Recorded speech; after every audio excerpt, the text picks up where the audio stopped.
जय हिंद। बहुत ही प्यारे बच्चों, welcome you all in this channel. I am Achint Vishnoi और हमारा आज इंग्लिश का ईडियम एंड फ्रेज का प्रैक्टिस सेट नंबर 5। ठीक है, आई होप कि आपने इससे पहले जो मैंने 40 करवाए थे वो कर लिए होंगे ना। नहीं किए हैं तो बच्चों एक बार कर लेना, ये प्रीवियस ईयर के प्रैक्टिस सेट से ही आपको करवाए जा रहे हैं। टू ब्रिंग टू लाइट मतलब किसी चीज़ पर प्रकाश डालना। इसका मतलब क्या होगा? प्रकाश कैसे डालना है? ऐसे टॉर्च से प्रकाश नहीं डालना बच्चों, कि आप किसी चीज़ को उजागर कर रहे हो, किसी तथ्य को सामने ला रहे हो। तो इसका क्या है correct answer? Correct answer is option A, to reveal, प्रकट करना। ठीक है, to bring to light means to reveal. Correct answer is option A. Now to hit the jackpot मतलब जैकपॉट को आपने हिट किया, इसका मतलब कि आपने बहुत जल्दी पैसा कमा लिया है। ठीक है, तो गैम्बल का मतलब क्या हो गया? गैम्बलिंग तो आप समझते ही होंगे। गैम्बलिंग मतलब कि आप जुआ खेलना, इस तरह से नहीं, आपने गैम्बलिंग नहीं की। To get an unexpected victory, नहीं, विक्ट्री की बात नहीं है, पैसों की बात हो रही है ना, लाभ कमा लेना।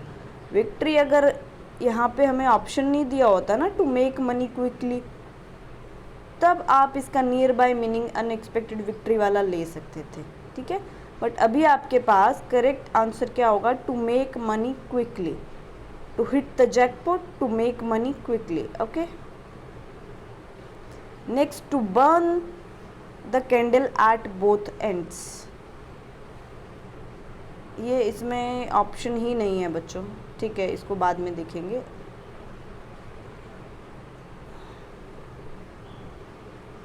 ये आपका रॉन्ग है बच्चों। ठीक है, इसमें ऑप्शंस नहीं दे रखे हैं। चलिए नेक्स्ट पे चलते हैं, इसको बाद में करवा देंगे। स्टेटस क्यू का मतलब होता है बच्चों, आपने सुना होगा ना, एक कोर्ट वगैरह में एक वर्ड यूज़ करते हैं अपने, तदर्थ। न्यूज़पेपर में बहुत आता है, हिंदी मीडियम वाले बच्चे इस चीज़ से बहुत वाकिफ़ हो। तदर्थ मतलब जैसा है वैसा का वैसा ही, मतलब कोई चेंज मत करना किसी पोजीशन में। ठीक है, तो स्टेटस क्यू का मतलब होता है अनचेंज्ड पोजीशन। ये बहुत यूज़ होता है, बहुत यूज़ होता है, सबसे बहुत मतलब अच्छा फ्रेज है ये। चलिए नेक्स्ट, बाय फेयर मीन्स और फाउल, कि आपको कोई काम करना है, चाहे वो सही तरीके से हो या गलत तरीके से। तो इसमें फर्स्ट ऑप्शन देखो, विदाउट यूजिंग कॉमन सेंस। ऐसी तो कोई बात ही नहीं कि उसने तो कहा चाहे तरीका सही हो गलत हो। विदाउट डिफ़िकल्टी, इसमें सही गलत का कोई मतलब नहीं आया। ये ऑप्शन ठीक है आपका। इन एनी वे, ऑनेस्ट और डिसऑनेस्ट, मतलब आपको कोई काम है वो करना ही है, चाहे वो उसका तरीका सही हो चाहे गलत हो, चाहे ईमानदारी से हो चाहे बेईमानी से। तो इसका नियर बाय जो करेक्ट ऑप्शन जाता है वो है ऑप्शन सी,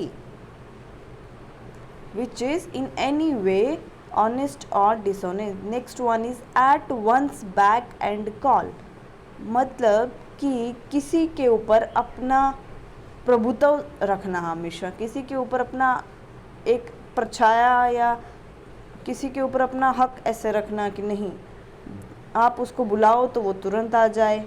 ठीक है, आप उसे बोले ये करो तो वो उसको करना पड़े, किसी के ऊपर एक प्रभुत्व रखना अपना। ठीक है, इसका क्या होगा बच्चों? To attend a call, no.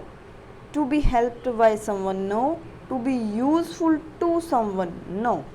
To be dominated by someone मतलब किसी को डोमिनेट करते रहना, हमेशा उसके ऊपर अपना प्रभुत्व बनाए रखना। ठीक है, to explore every avenue, it means कि आप हर एक अपॉर्चुनिटी की ट्राई कर चुके हैं, आप हर एक अवसर या हर एक रास्ता जो हो सकता है आपने उसकी कोशिश कर ली है। ठीक है, तो इसका क्या होगा बच्चों? To search all streets, no. To scout the wilderness, no. To find adventure, no. To try every opportunity, to explore every avenue means हर क्षेत्र में हर अवसर को आजमा लेना, to try every opportunity. Next is a red letter day, it means कोई बहुत ही इम्पॉर्टेंट दिन होना। ठीक है, खुशी का दिन होना। तो a dangerous day in one's life, no. क्योंकि मैंने कहा ना खुशी का दिन होना, रेड लेटर डे का मतलब होता है खुशी का दिन होना। A sorrowful day in one's life, no. Both a dangerous and sorrowful day, no. तो इसका ऑप्शन सी इसका करेक्ट आंसर है। वो क्या है? एन इम्पॉर्टेंट और जॉयफुल ओकेजन इन वंस लाइफ। ठीक है, तो बच्चों आप इम्पॉर्टेंट तो आपको सबको पता है, महत्वपूर्ण। जॉयफुल मतलब खुशी वाला। हाँ, ओकेजन की स्पेलिंग देख लो, ये कई बार स्पेलिंग एरर में भी आ जा रहा है। ठीक है, तो इसमें क्या आता है? डबल सी आता है और एस एक ही आता है, तो OCCASION। ओकेजन स्पेलिंग एरर में बहुत आता है, बहुत फ्रीक्वेंटली आता है ये। Next, to have something up one's sleeve, मतलब कुछ कोई सीक्रेट प्लान होना किसी के पास। ठीक है, to hide something in the sleeve, no. To play a magician trick, no. To have a secret plan, yes. Correct option is option C, to have something up one's sleeve, मतलब आपके पास कुछ secret plan है, आपने कुछ राज छुपा रखा है जो आप रिवील करने वाले हैं कि आप इस टास्क को इस तरह से करेंगे या इस तरह से करेंगे। ठीक है, तो question number 9, to have something up one sleeve का आंसर क्या है? To have a secret plan. ठीक है, to play hide and seek कोई ऑप्शन, कोई मतलब नहीं है इसका। ठीक है, नेक्स्ट बच्चों, on the spur of the moment, मतलब आप उस एक पल में क्या कैसे रिएक्ट करते हो, क्या रिएक्ट करते हो। ठीक है, स्पर ऑफ द मोमेंट, कि उस एक क्षण में आपने कैसा रिएक्ट किया। तो option number A, to act at once, यही आपका करेक्ट आंसर हो जाता है। ठीक है, to ride a horse in a race, no.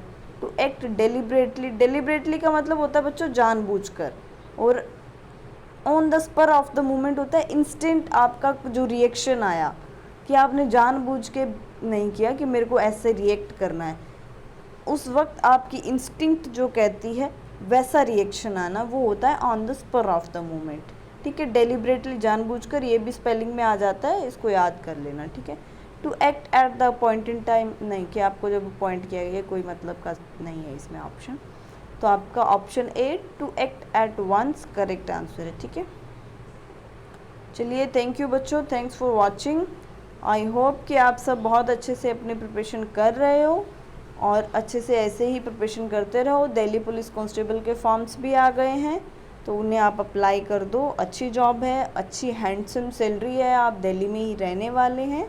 और एक बात और बच्चों, मैंने जो प्रीवियस वीडियो बनाया था SSC GD में क्या सामान लेके जाना है, वो आपके जो भी नोन या रिलेटिव जिनका सिलेक्शन हुआ है उनको बताना, और उनको ये भी बता देना बच्चों, जैसे अभी हमारे पास, हम लोगों के पास जो गाइडलाइंस आई है उसमें है कि आप लोगों को 10,000 कम से कम कैश हमें जमा करवाना है। मतलब अगर आप ट्रेनिंग सेंटर्स में ज्वाइन कर रहे हो तो आपको 10,000 जमा करवाना है, जिसमें से 5,000 आपका मेस एडवांस है और 5,000 ग्रीन शॉप वगैरह का है ना, क्योंकि आप लोगों को मैंने बताया था ना कि उतना ही सामान लेके आना है, बाकी सामान तो हम लोग आपको प्रोवाइड करवाएंगे।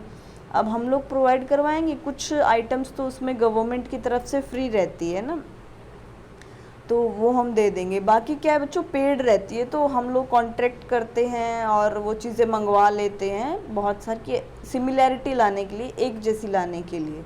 तो आप लोग अपने बिहाफ पे नहीं ला पाते, फिर उनका पैसा तो आप लोगों को देना ही पड़ता है बाद में, वो तो सैलरी वगैरह जो भी होता है। तो तब तक के लिए अगर कोई छोड़ के चला गया तो फिर हम लोग कैसे उसको पे करेंगे, सरकार को तो नुकसान है ना। तो इसीलिए आपको थोड़ा पैसा लेके जाना है, 10,000 वहाँ जमा होगा लगभग। तो उसके अलावा आप अपने खर्चे के लिए 2-3 हज़ार लेके जा सकते हो। जैसा मैंने बताया, सैलरी में लगभग 3 महीने तो लग ही जाएंगे, उसके बाद ही आएंगी।